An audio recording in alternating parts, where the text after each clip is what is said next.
Hello everyone, welcome back to my channel. दोस्तों, कैसे हैं आप सभी? आशा करता हूं कि आप सभी अच्छे होंगे। आज मैं आपके लिए लेकर आया हूं उपचारात्मक शिक्षण भाग 3। पिछली वीडियो में मैंने भाग 1 और 2 से संबंधित बहुविकल्पीय प्रश्नों की श्रृंखला बना दी थी और मैंने चैनल पर डाल दिया था। यदि आपने भाग 1 और 2 की बहुविकल्पीय प्रश्न नहीं देखे हैं तो मेरे चैनल पर जाइए और डिपार्टमेंटल नामक प्लेलिस्ट को खोल करके उस वीडियो को आप देख लीजिए। उसके बाद फिर आप कंटिन्यू कीजिए उपचारात्मक शिक्षण भाग 3। दोस्तों, यह भाग थोड़ा सा बड़ा है और थोड़ा सा कठिन भी है, इसलिए इस भाग के जो क्वेश्चन हैं वो भाग 1 और 2 की अपेक्षा थोड़ा सा टफ है। अगर आप जो है इन प्रश्नों को जो है पढ़ लेंगे, इनका उत्तर समझ लेंगे, तो आपकी जो ट्रेनिंग होगी वो आसान हो जाएगी, क्योंकि ट्रेनिंग के दौरान भी ये प्रश्न जो है आपसे पूछे जाएंगे और आपको इन प्रश्नों के जवाब देते हुए आगे बढ़ना है। तो आइए हम अपनी वीडियो शुरू करते हैं। यदि आप मेरे चैनल पर नए हैं या अभी तक आपने मेरा चैनल सब्सक्राइब नहीं किया है तो प्लीज़ प्लीज़ प्लीज़ दोस्तों उसे सब्सक्राइब कर लो और बेल आइकन को प्रेस कर दीजिए तथा दूसरे मित्रों को शेयर भी कीजिए। यदि आप चैनल को सब्सक्राइब कर लेंगे तो आपको वीडियोज़ ढूंढनी नहीं पड़ेंगी। जब भी हम आपके लिए कोई आवश्यक वीडियो डालेंगे आप तक तुरंत पहुंच जाएगी और आप उस वीडियो को देख सकते हैं। तो आइए हम अपना वीडियो शुरू करते हैं बिना देर किए हुए।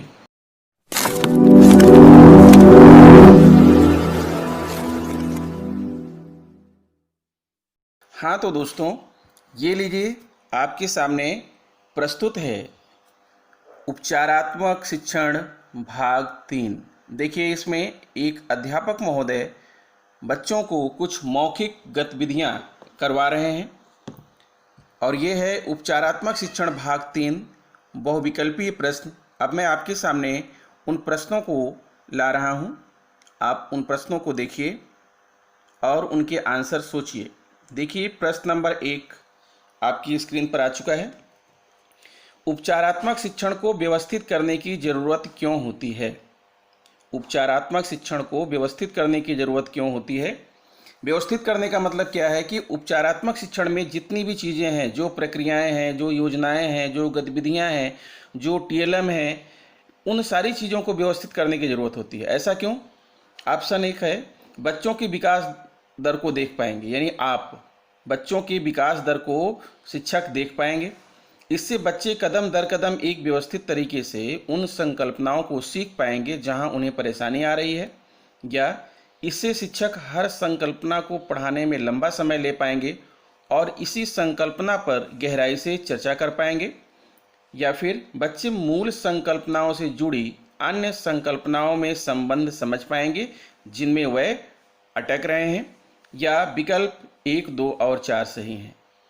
यानी अगर आप सोच रहे हैं कि विकल्प 1, 2 और 4 सही हैं तो आप बिल्कुल सही सोच रहे हैं।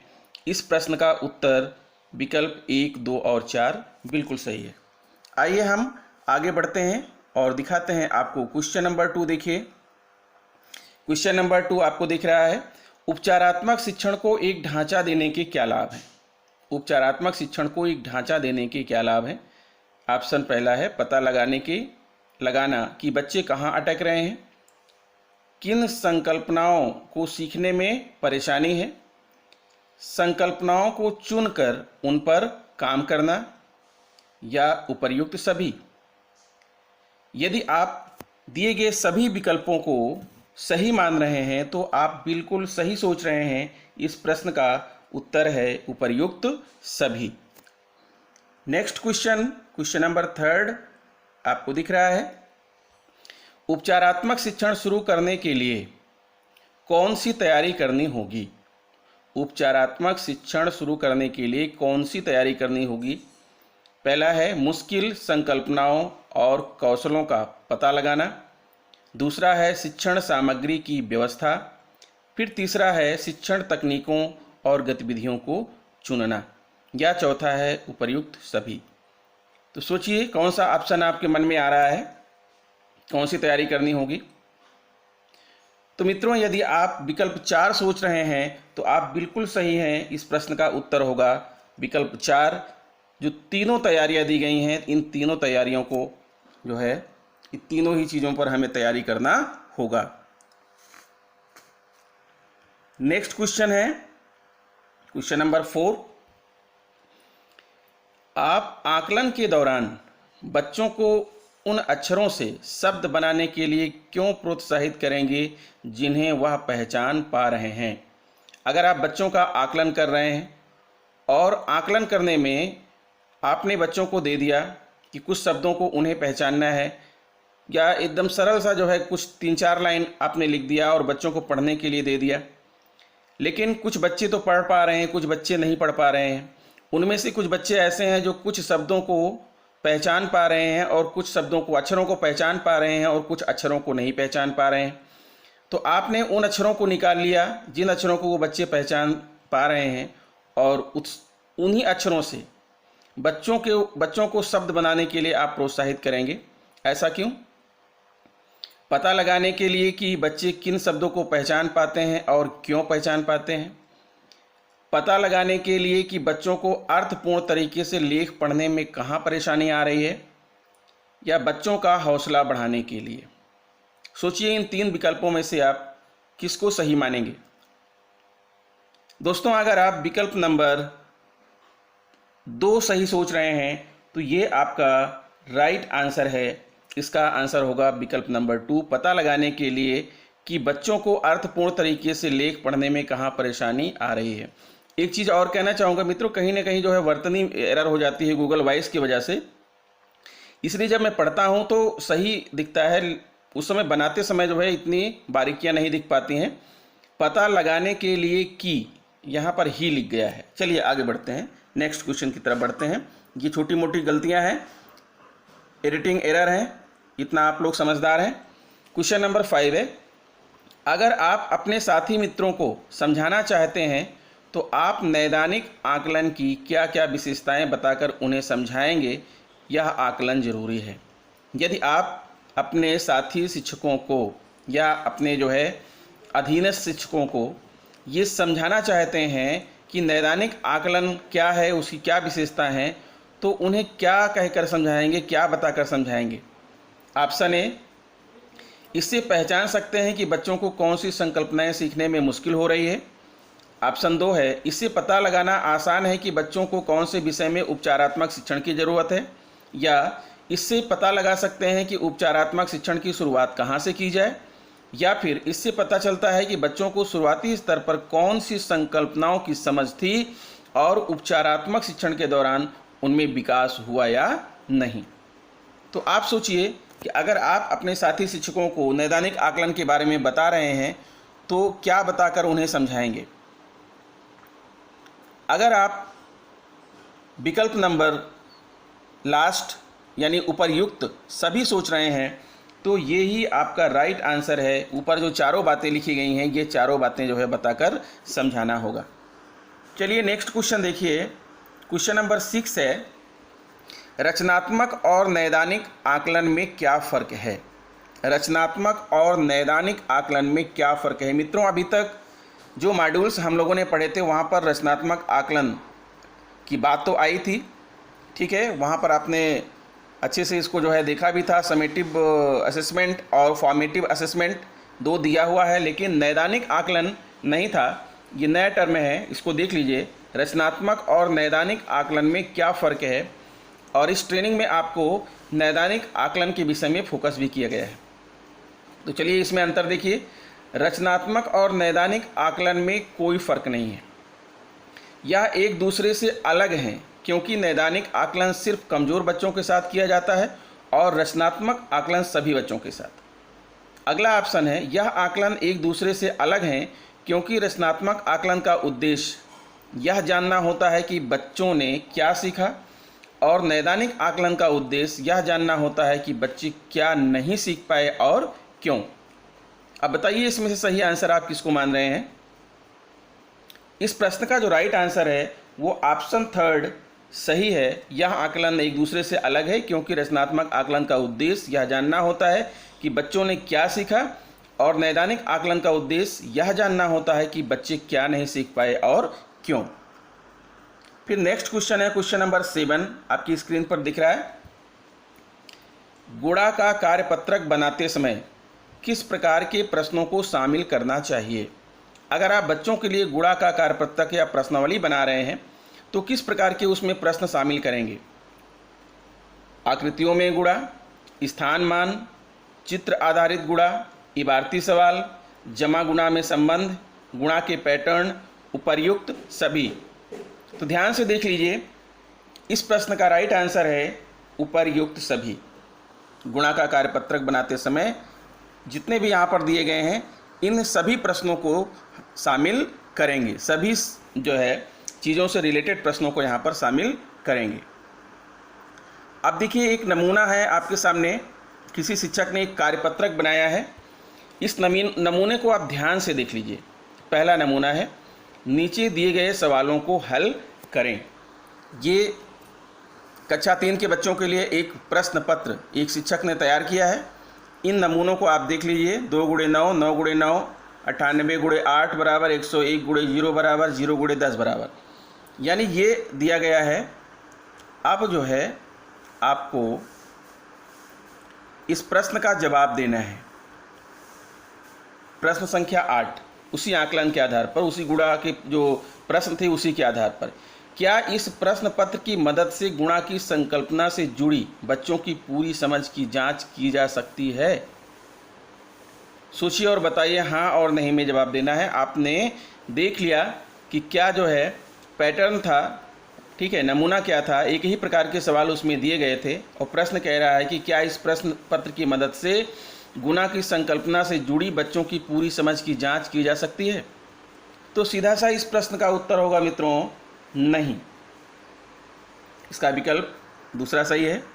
फिर उसी पर एक आधारित और ये क्वेश्चन है, आपके विचार से क्यों यह प्रश्न पत्र बच्चों की गुणा से जुड़ी पूरी समझ की जांच नहीं कर पाएगा? आपके विचार से क्यों यह प्रश्न पत्र बच्चों की गुणा से जुड़ी पूरी समझ की जांच नहीं कर पाएगा? इसमें तीसरी कक्षा के लिए उपयुक्त गुणा की समझ से जुड़े सवाल नहीं पूछे गए हैं। इसे बच्चे रटी रटाई समझ से भी पूरा कर सकते हैं। इससे बच्चे की गुणा की समझ को विभिन्न परिस्थितियों में इस्तेमाल कर पाने की क्षमता को नहीं आंका जा सकता। यहाँ आता लिख गया है, आंका जा सकता। इसमें केवल 1 या 2 अंकों वाले ही सवाल दिए गए हैं, या विकल्प 2 और 3 सही हैं। सोचिए क्या होगा। तो इस प्रश्न का राइट आंसर है विकल्प 2 और 3 सही हैं। इससे बच्चे रटी रटाई समझ से भी पूरा कर सकते हैं और इससे बच्चों की गुणा की समझ को विभिन्न परिस्थितियों में इस्तेमाल कर पाने की क्षमता को नहीं आंका जा सकता। फिर नेक्स्ट क्वेश्चन है। नेक्स्ट क्वेश्चन के पहले एक और नमूना आपके सामने मैं लेकर आया हूँ। आप इस नमूने को देख लीजिए। एक दूसरे जो है शिक्षक ने गुणा के लिए ये कार्यपत्रक बनाया है। इसमें पहला प्रश्न देखिए दिया है, दिए गए चित्र के आधार पर रिक्त स्थान भरें। कोई चित्र दिया है। फिर नीचे जो है देखिए ये इस तरह से जो है डॉट दिए गए हैं। फिर 403 × 4 दिया गया है और सही का विकल्प पर निशान लगाया गया है। इबारती सवाल दिए गए हैं, मौखिक पूछे जा सकते हैं कि 6 चारपाइयों की, अगर एक चारपाई के 4 पैर होते हैं तो 6 चारपाइयों के कितने पैर होंगे? एक रेल के डिब्बे में 4 पहिए हैं तो 4 डिब्बों में कितने पहिए होंगे? यानी इसमें भिन्न भिन्न प्रकार के जो है सवाल रखे गए हैं इस कार्यपत्रक में। अब आइए देखते हैं इससे संबंधित सवाल क्या है। आपने पहला कार्यपत्रक देखा और आपने दूसरा कार्यपत्रक देखा। दोनों में आपको बताना है प्रश्न नंबर 10 में कि दोनों प्रश्न पत्रों में क्या फ़र्क है। अब यहाँ देखिए, पहले प्रश्न पत्र में एक ही तरह के सवाल थे जबकि दूसरे प्रश्न पत्र में अलग अलग तरह के। फिर दूसरा ऑप्शन है, पहले प्रश्न पत्र में गुणा से जुड़ी अलग अलग तरह की समझ को नहीं आंका जा रहा था जबकि दूसरे प्रश्न पत्र में आंका जा रहा है। फिर तीसरा ऑप्शन है, पहला प्रश्न पत्र बच्चों के लिए ज़्यादा मुश्किल है दूसरे प्रश्न पत्र से। अब आप सोचिए और बताइए कि इस प्रश्न का राइट आंसर क्या होगा। यदि आप विकल्प पहला और दूसरा सोच रहे हैं तो आप बिल्कुल सही है।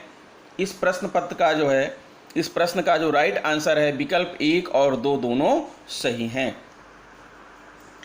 चलिए अगला प्रश्न देखते हैं। प्रश्न नंबर 11 है, प्रश्न पत्र में भाषा का इस्तेमाल कम से कम क्यों किया और प्रश्न पत्र को पढ़कर सुनाने का निर्णय क्यों लिया। अध्यापक ने प्रश्न पत्र को पढ़ करके भी सुनाया था। जो शुरुआत में आपको गतिविधि दिखाई पड़ रही थी वो इसी की गतिविधि थी, और भाषा का कम इस्तेमाल किया गया। ऐसा क्यों? इससे बच्चे प्रश्न पत्र जल्दी हल कर पाएंगे और समय की बचत होगी, या इससे बच्चों को केवल गणित की समझ पर आंका जा सकेगा, ना कि भाषा की समझ पर। इससे बच्चों की गुणा कर पाने की समझ का सटीक मूल्यांकन हो सकेगा। इससे कमज़ोर बच्चों के लिए गुणा करना आसान हो जाएगा। अब आप जो है सोचिए इस प्रश्न का आंसर क्या होगा। यदि आपकी समझ विकल्प नंबर 2 और 3 पर जा रही है तो आप बिल्कुल सही सोच रहे हैं। इस प्रश्न का उत्तर होगा विकल्प 2 और 3 दोनों सही हैं। यानी इससे बच्चों को केवल गणित की समझ पर आंका जा सकेगा, ना कि भाषा की समझ पर, और जिससे बच्चों की गुणा कर पाने की समझ का सटीक मूल्यांकन हो सकेगा। कहने का मतलब यह है कि अगर आप गणित पढ़ा रहे हैं तो आपका फोकस गणित पर होना चाहिए। गणित और भाषा दोनों को मिक्स करके बच्चों को पढ़ाएंगे तो उन्हें ना तो गणित समझ में आएगी और ना ही भाषा समझ में आएगी। जब हम भाषा को पढ़ा रहे हों तो उन भाषा की समझ विकसित करें, और गणित पढ़ा रहे हों तो गणित की समझ विकसित करें। ये ज़रूरी नहीं है कि बच्चे को अगर भाषा नहीं आती तो उसे गणित भी नहीं आएगी। यानी भाषा में अगर कमज़ोर है तो आप प्रश्न को पढ़ करके भी सुना सकते हैं। चलिए आगे बढ़ते हैं। क्वेश्चन नंबर 12 है, निम्न में कौन कौन सी उपचारात्मक शिक्षण की तकनीकें हैं। उपचारात्मक शिक्षण की तकनीकें: अलग अलग निर्देश देना, भिन्नात्मक शिक्षण, मिले जुले समूह में पढ़ाना, सहकर्मी शिक्षण, एक साथ निर्देश देना, या उपर्युक्त सभी। बताइए इस प्रश्न का आंसर क्या होगा। यदि आप सभी को समझ रहे हैं कि सारे जितने भी यहाँ तकनीकें दी गई हैं वो सभी जरूरी हैं, तो आप बिल्कुल सही हैं। इस प्रश्न का राइट आंसर है उपर्युक्त सभी। चलिए आगे एक सवाल और देखिए, ध्यान से देखिएगा इस सवाल को। 2 गुणे 4 बराबर, उसके बाद ये डॉट बने हुए हैं, इसको गुणा करना है। 2 गुणे 4 बराबर कितना हुआ? ठीक है, 2 गुणे 4 बराबर नहीं बल्कि यहाँ पर 5 गुणे 5 होना चाहिए था। ये जो है इसका मतलब ये मिस प्रिंटिंग है, हमने भी ध्यान नहीं दिया। ये मॉड्यूल या ट्रेनिंग में जो मॉड्यूल है उसमें ये मिस प्रिंट है। 2 बार 4, 2 बार 4 सही है। 2 बार 4 या 2 गुना 4 कितना होगा? 4 बार अगर 4 पत्ते इकट्ठा किए जाएं तो कुल पत्ते कितने होंगे? इकट्ठा करके देखो। 3 पेंसिल का एक बंडल, इसमें अगर एक और बंडल जोड़ दिया जाए तो कुल कितनी पेंसिल होंगी? यानी एक ये और सवाल है। अब इस सवाल पर आधारित क्वेश्चन है, क्वेश्चन नंबर 13। एक शिक्षक ने बच्चों के आकलन के लिए उपरोक्त प्रश्नों को देने के साथ साथ बच्चों से मौखिक सवाल भी किए तथा बच्चों की समझ विकसित करने के लिए गतिविधि भी करवाई। तो क्या आप सोच सकते हैं कि शिक्षक ने जो आकलन किया वह सफल क्यों रहा होगा? तो शिक्षक ने क्या क्या किया ये प्रश्न में बता दिया गया है। अब आपको बताना है कि उसका आकलन सफल क्यों रहा होगा। ऑप्शन है, लिखित और मौखिक दोनों रूप में आकलन किया। इन्होंने प्रश्न अलग अलग तरीके से पूछे, जैसे चित्रों और चिन्हों के जरिए, प्रश्न बोलकर और प्रश्न से जुड़ी सामग्री महसूस करवाकर। इन्होंने मौखिक आकलन करने से पहले एक गतिविधि कराए ताकि बच्चे अपनी पुरानी समझ को दोहरा सकें। आकलन के समय बच्चे डरे या घबराएं नहीं। अब इसमें से कौन सा आंसर सही होगा? यदि आपको लगता है कि चारों आंसर इसके सही होंगे तो आप बिल्कुल सही सोच रहे हैं। इस प्रश्न का जो राइट आंसर है उपर्युक्त सभी। यानी हमें कार्यपत्रक बनाते समय इन सभी बातों का ध्यान रखना है। अब आइए क्वेश्चन नंबर 14 देखते हैं। उपचारात्मक शिक्षण शुरू करने से पहले शिक्षकों को कुछ विशेष तैयारियां करने की ज़रूरत होती हैं। वह तैयारियां निम्न में कौन कौन सी हैं? नैदानिक आकलन करना, गतिविधियां चुनना, शिक्षण तकनीकों में बदलाव लाना, विभिन्न शिक्षण सामग्री का इंतजाम करना या उपर्युक्त सभी। तो सोचिए और बताइए, यदि आपने ट्रेनिंग ले रखा है तब भी आप बताइए क्या राइट आंसर होगा इसका। इस क्वेश्चन का राइट आंसर है उपर्युक्त सभी। ऊपर जो चारों जो है तैयारियां दी गई हैं वो सब सही हैं। फिर question number 15 and the last question of this video, नैदानिक प्रश्न पत्र की क्या विशेषताएं होती हैं? विस्तृत होना, विभिन्न तरह के सवाल होना, समय में बंधा होना, ऐसे सवाल होना जो केवल कमियों के बारे में ही ना बताए बल्कि कमियों के कारणों को भी उजागर करें। आप इस प्रश्न को सोचिए और मैं इसका आंसर बताऊं। इससे पहले मैं आपसे एक निवेदन करना चाहूँगा कि यदि आपने मेरा वीडियो देखा, आपको पसंद आया और यदि आप इस तरह की और वीडियोस चाहते हैं तो प्लीज़ कमेंट बॉक्स में लिखिएगा। और उसके पहले आप चैनल को सब्सक्राइब जरूर कर लीजिए, बेल आइकन को प्रेस कर दीजिए और दूसरे मित्रों को प्लीज़ इसे शेयर भी कीजिए ताकि ज़्यादा से ज़्यादा लोग इसका लाभ ले सकें। और मित्रों, अगर आपको इस संबंध में और वीडियोस देखना है तो मेरे चैनल की प्लेलिस्ट डिपार्टमेंटल में चले जाइएगा। वहाँ पर आपको बहुत सारी वीडियोस मिलेगी, मॉड्यूल से संबंधित, टैग से संबंधित, शिक्षण से संबंधित। आप वहाँ अपने काम की वीडियोस को देख सकते हैं। तो आइए देखते हैं 15वें प्रश्न का राइट आंसर क्या होगा। यदि आपने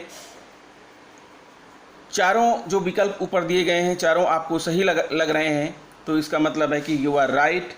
इस प्रश्न का जो राइट आंसर है वो है उपर्युक्त सभी। तो मित्रों, इस वीडियो में इतना ही। मिलते हैं आपसे नेक्स्ट वीडियो में। नमस्कार।